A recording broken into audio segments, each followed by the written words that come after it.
Tingnan natin kung ano yung mangyari. Okay. Bumaba naman yung ilaw, oh. Bumaba naman siya.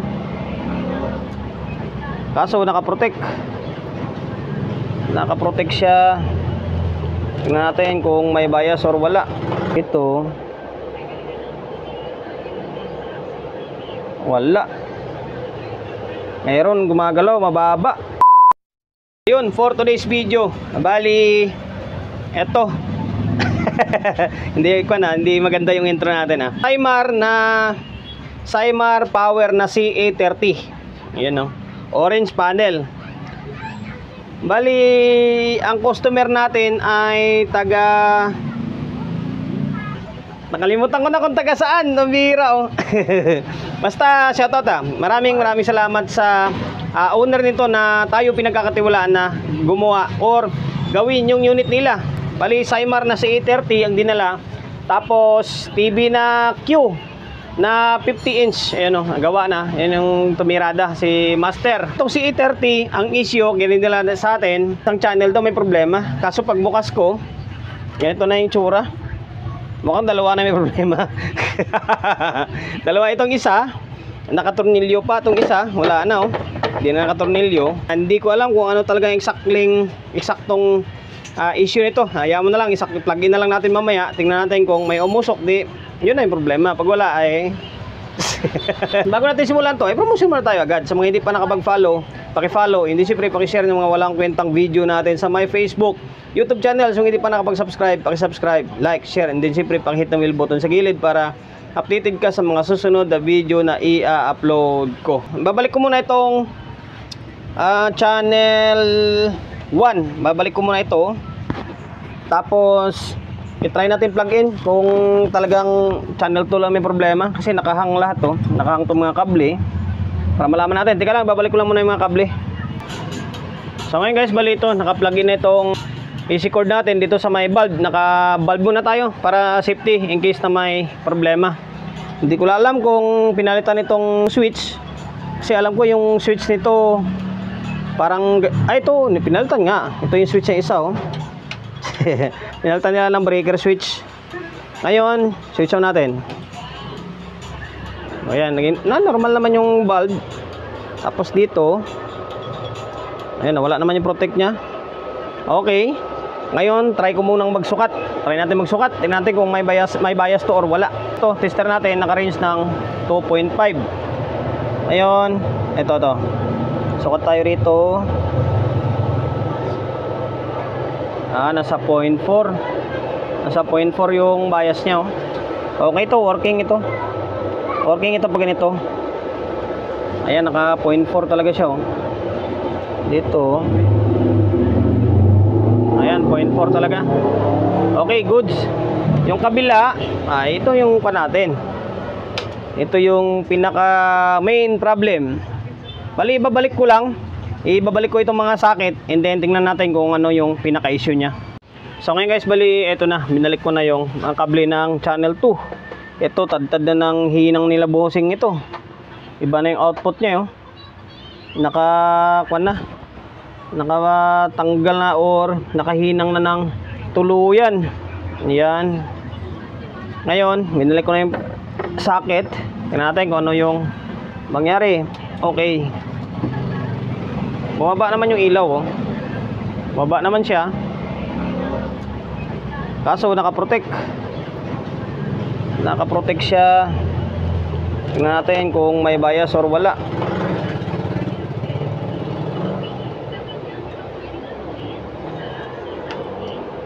Dito wala. Mayroon gumagalaw, mababa. Teka lang. Ito wala, eh. Wala talaga. Mayroon mga galaw, kunting-kunti lang. Yan, oh. Wala. Focus tayo sa may channel 2. Ang mahirap nito na masakir na yung board. Ang mahirapan tayo nito. So ngayon, bali, babaklasin ko muna itong kable ulit. Tapos hindi naman nakatornilyo nito, eh. Focus lang muna ako sa channel 2. Tapos ito yung gawin nating reference, yung channel 1. kung ano yung meron dito, ay yung gagawin natin dito sa may channel 2. Tapos, pag naging okay na to, i-fix bias natin para mas tumibay. Naklas ko na yung channel 2. Nag-fix ako, kaso wala pa rin. Tapos, nihang ko na lahat ng mga bloke para ma-check ko pa isa-isa yung output kung buo or hindi. Ang problema, yung ibang mga hinang hindi nakahinang ng maayos. Yan o, yung iba hindi nakahinang ng maayos. Namasakir siya pero hindi siya ganun kaganda yung paghahinang. Yan, kita nyo naman eh oh. Grabe, nabang dumi. Tapos dito, ito yung napansin ko, sira ito, yung 1837 tip 127 nakalagay dito eh. Ang nilagay is 1837. Dapat tip talaga yung nakalagay dyan. Ito naman tip 122, nasa normal naman to eh. 122 naman to nandito. Palitan na lang natin to, 122 and then 127. Meron naman ako nyan. Tapos balik natin to mga bloke. Then hinangin natin ng maayos. Hinangin natin ng maayos to. Balik natin yung mga hinang niya na asin magkakadugtong talaga. Kasi napagana naman daw to. Sabi ng may-ari nito, kasi ginawa ng kapatid niya, napagana naman kaso daw hindi daw tumagal. Dahil nga tingin ko bumigay ito. Yung tip 127 dapat nakalagay dito, 1837 na nilagay. Sira ito eh. Tapos yun nga, yung mga hinang kailangan natin hinangin na maayos. So ngayon stay tuned ulit kayo. I-update ko na lang kayo kapag okay na. Day 2. Bali binalik ko na yung mga bloke. Ang ginawa ko, dito ko na diretso hinang sa paa na mismo ng transistor para sigurado, kasi dito yung ibang mga paa nyo putol-putol na yung mga pinaginangan. Kaya diretso na natin tinusok sa may or tinutok natin sa may paa ng mga transistor, yung mga bloke. Yan, para sure bull na nakakapit talaga siya. Medyo marumi lang, linisan na lang natin yan. Tapos ito, i-re-correct ko lang pala. Yung nakalagay naman pala talaga dito is 1837 and then 4793. Dito, kasi sinilip ko itong kabila. Tama naman. Ito. Na 4793 ano? Ay 1837 to. Yan, 1837 and then 4793. Bumigay lang siguro. Ang gagawin ko dito, pwede naman to kahit na tip 137 ang lagay diyan, saka tip 122 at tip 127 and then tip 122, pwede naman yan. Pero ibalik natin sa may 1837. Mas mataas yung specs ng 1837 eh. Ito bumigay ito, sira ito 1837. Ito pakita ko sa inyo ha, para sabihin nyo eh dinadaya ko kayo. Ano, shorted to. Ang tester natin hanggang dito lang oh. Natamad ako magpihit, teka lang. Oh, ayan oh, shorted oh. Plektarin ko ah, pula to dito, plektad na. Oh. Shorted talaga oh, kabilaan. Itong isa, good dito. Itong 4793, good dito, good. So ngayon, ang gagawin ko, tanggalin ko lang muna ng tip 122 na to and then 127. Ibabalik ko sa may original nya, 1837. Babalik natin. Kasi 4793 naman nakalagay dito eh, sa may stock nya eh. Okay, tanggalin ko lang muna ito, palitan natin. Pasensya na, nire-correct ko lang. Pinalitan ko na. Ito 1837 and then 4793. Pinalitan ko na para parehas dito sa may stock. Original niyan 1837 and then 4793 nga pala. Naka-indicate kasi sa board is tip 127 and then 122 eh. Pero mas mataas yung specs nito against sa tip. Okay, naibalik na natin. Ito, nag-fix bias na ako dito ah. Ito 330 ohms ang nilagay ko dito. Ngayon babalik ko muna itong board. Tingnan natin kung magkakaroon siya ng bias and then mawawala yung protect nya. Naibalik ko na yung board. Tapos naikabit ko na yung mga kable. Tapos dito kinabit ko na rin para in case pwede natin sukatan. May hambing natin kung pares na yung bias nila, in case na may bias na ito. Ngayon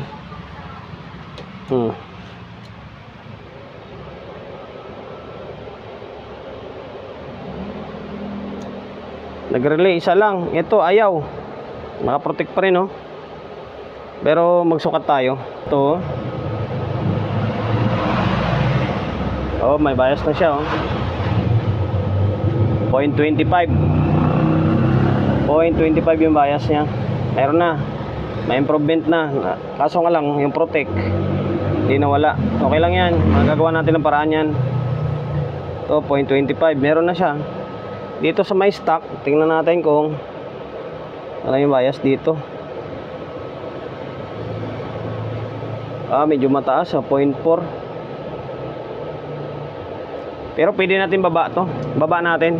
Yung ito, babaan na lang natin ng konti ito. Lagay natin ng mga 0.3. Lagay natin ng mga 0.3 ito. Ganun din dito. Lagay natin sa may 0.3 din.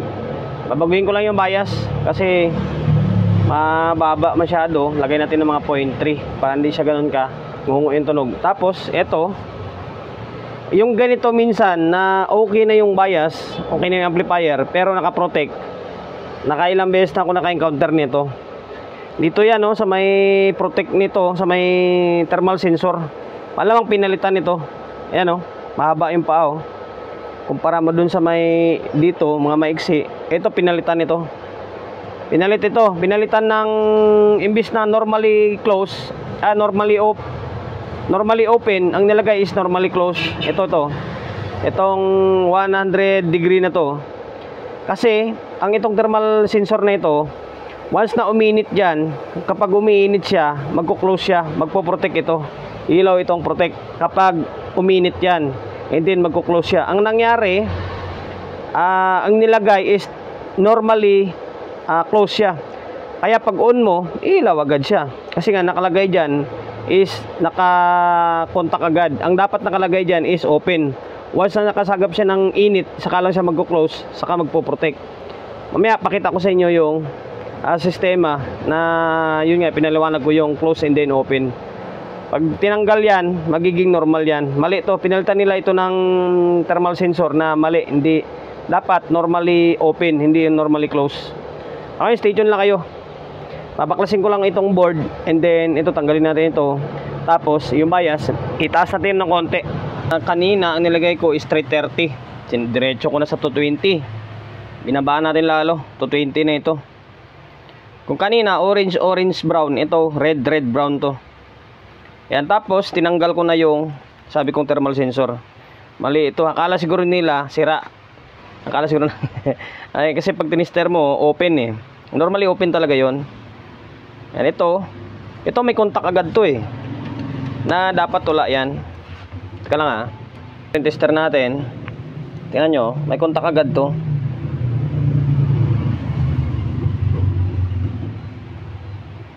Yan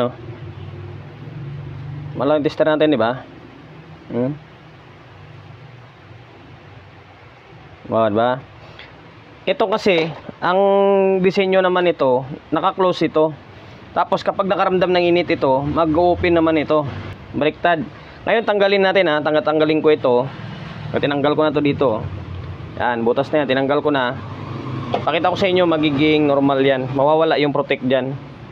Palitan na lang natin yan. Meron naman akong pamalit dyan Tapos, yun nga, 220 na nilagay natin. Tingnan natin kung ano yung bias na lalabas. Ngayon, balik ko na yung board ulit. Sana yung Phoenix natin. Sana ba yun? Ayun, sa ilalim. Tapos, tinanggal ko ito Tinanggal ko ito. Yung thermal sensor. 95 degree. Okay, pansinin nyo Kung kanina, hindi nawawala yung protect. Ngayon, ayan, nakaprotect siya. Obserbahan nyo. Naging normal, di ba? Normal na siya. Dahil lumagatik yung dalawang relay. Ibig sabihin normal na. Ito ngayon, kasi naka-close agad dito. Palitan na lang natin ito. Yung tinanggal nila or pinampalitan nila dyan, good yun. Akala lang nila sira. So ngayon magsukat tayo. Ayun Ano may bias naging 0.3 na lang siya Nasa 0.3 na siya Ganda. Ganda ng bias ng ganyan. Yan na ilagay natin Toto 220. Okay. Wow, mabaon masyado dito. Bugbog masyado to Yan, nasa 0.3. Ito. Sa 0.3. Dito sa stock niya nasa 0.4 kasi ito. Kaya hindi natin ibaba na konti para hindi siya ganun kainit. Kunti-kunti lang naman halos millivolt lang, pero baba pa rin natin ng konti. Kunti-kunti lang naman, no, diferensyo sa Phoenix natin. So ngayon, ang gagawin ko rito ay siyempre palitan natin itong thermal sensor. Palitan natin yan, tapos i-fix na rin natin ito. Good na yan. Yung 1837 and then 4793, yan na yung nilagay natin ulit. Ayun, stay tuned lang kayo. Babaklasin ko lang muna itong channel 1, i-fix bias natin, tapos thermal sensor palit ako. Trabahong tamad. Alam mo bakit nasabi kong trabahong tamad? Hindi ko na binaklas itong board, oh. Hindi ko na mahanap yung flower ko or star screw. Star screw kasi gamit dito, hindi ko na mahanap.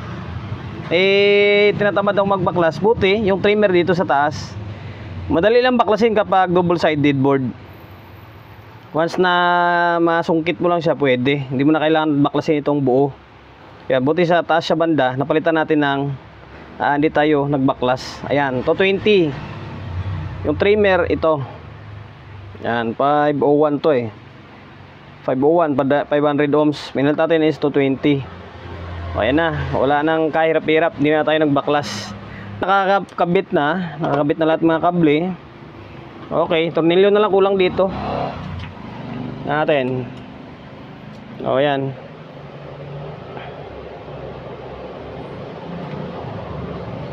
Yan, nag-normal. Ito pala guys, ito pinalit natin, oh. Naghanap ako sa ibang board ng mga amplifier. 95 degree rin, oh. Ayan nakalagay, oh. 095. 95 degree rin ito. Tapos normally open siya. Yan, naging okay na. Sukatan natin. Dito yung huli natin na Phoenix. Ayan, oh, nasa 0.3 lang siya, oh. Bumaba na konti. Tapos dito, kailangan pumantay sila siyempre. Ayan, pantay lang sa 0.3. Ang ganda ng biasing na nilagay natin.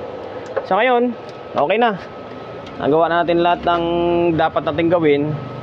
Maglagay tayo ng speaker and then kabitan natin ng audio source. Tingnan natin kung may audio na siya. Sana wala na ibang problema para matapos na yung walang kwentang vlog natin. Makapag-proceed tayo sa ibang mga gawain natin. Ito, category 6. Naglagay na ako ng 2 speaker. Ay, 4 na speaker. Usual lang ginagamit natin. 2 kable, pero 4 na speaker. Yan. Pasensya na sa background natin. Punong-puno.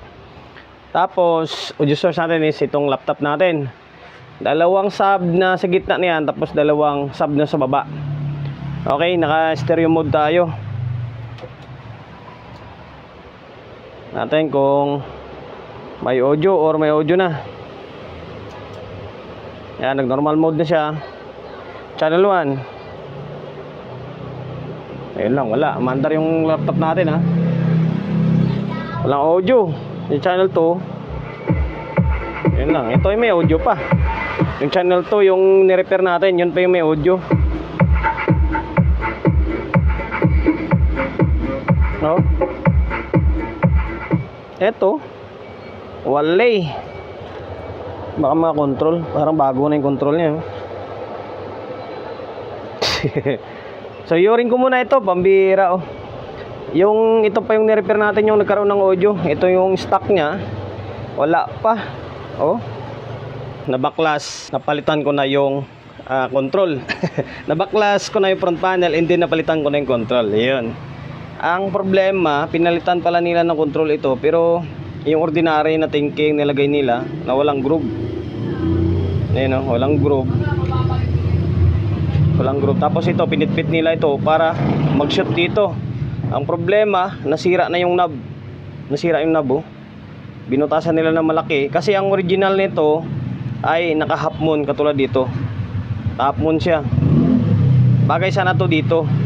Ang problema, nilakihan na nila yung butas para mag-shoot itong bilog sa yans. Ayan, oh. Ayun, ito, pinalitan ko na 2 para astig na. May groove ito, eh. Yung may maramdaman kang parang lumalagatik sa loob, groove tawag ko dyan, eh. Ayan, oh. Mas maganda to. Pang power amp talaga ito. Ito yung mga ginagamit ko na control sa mga power amp. Ayan. So ngayon guys, bali ito na. Naibalik ko na yung front panel. Yan, bali kulang na lang tornilyo to sa may ilalim. Yan, oh. Ganda na ng control, oh. Maramdaman mo yung groove sa loob. Angas. Ito, walang kwenta ito. Ngayon, Ito, naka 220 na ako Naka 220, hindi na tayo gagamit ng bulb. Bahala na. Kailangan ayusin muna natin yung music natin. Okay. 220. Bahala ka dyan. Okay, itong channel 1. Yun Ito yung channel 2. Magkaiba yung tunog ng Pro 12 against sa may Nook 12. Yung Nook 12, yung medyo maboses. Yung umandar na yan, live Pro 12 yan, ilalim. Ito yung channel 1. Ayun okay na ulit.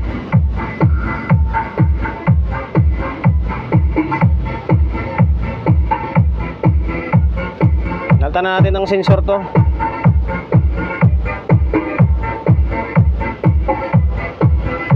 Natin kung gaano kainit. Bago pa lang naman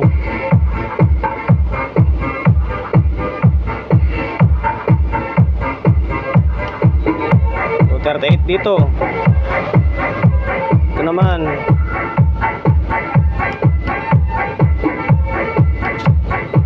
Medyo mainit yung kabila. Ito 37.9. 0.9 lang naman. 0.9 lang. Bababa naman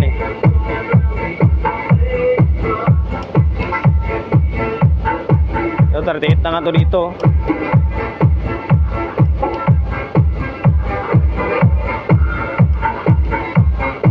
Ay 39.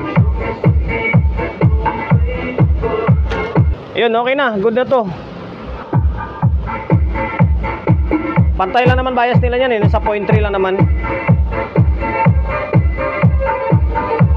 Okay na Lalo yung pan niya, nandun kasi yung pan, nandun sa likod.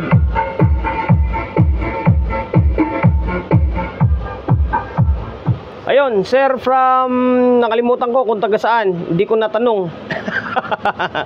Hindi ko natanong, bali okay na yung CE30 na Cymar na power amplifier mo. Tapos yung TV mo, okay na rin yan. Nauna pang gawin yan. Kasi dito. Maraming salamat sa pagkakatiwala mo ng unit mo rito sa akin, sir Promotion, bago tayo magtapos, siyempre, shop natin, always on the go na 24/7. Sa mga gustong magpa-repair along sa Uyo, Quezon City. Number 61, Don Julio Gregorio Street sa Uyo Road sa Uyo, Quezon City. Social media pages natin, so kung hindi pa nakapag-follow, paki-follow and then siyempre paki-share ng mga walang kwentang video natin sa my Facebook, YouTube channel. So kung hindi pa nakapag-subscribe, paki-subscribe, like, share, and then siyempre paki-hit ang bell button sa gilid para updated ka sa mga susunod na video na i-upload ko.